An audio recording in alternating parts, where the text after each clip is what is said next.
নমস্কার। আমার আজকের কবিতা ঢিল। মারাত্মক একটি ঢিল এসে বড় বাড়িটার সমস্ত গরিমা নস্যাৎ করে দিল। মারাত্মক একটা ঢিল এসে বড় বাড়িটার সব গরিমা নস্যাৎ করে দিল।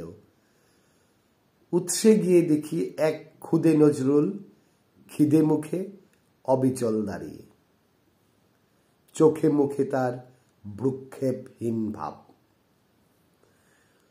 চোখে মুখে তার ভ্রুক্ষেপহীন ভাব।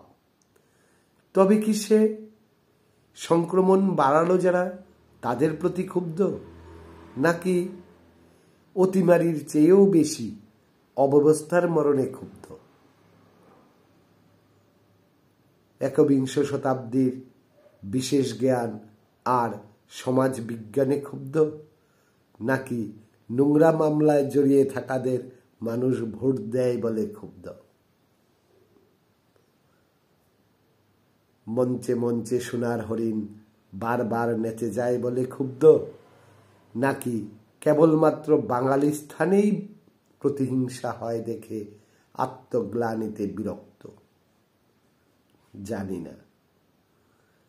আরেকটি মারাত্মক ঢিল পাশেই পড়ে আছে, নিষ্পিস আঙুলে আমি তখন লুব্ধ। সমাপ্ত। শিরোনাম ছিল ঢিল। নমস্কার।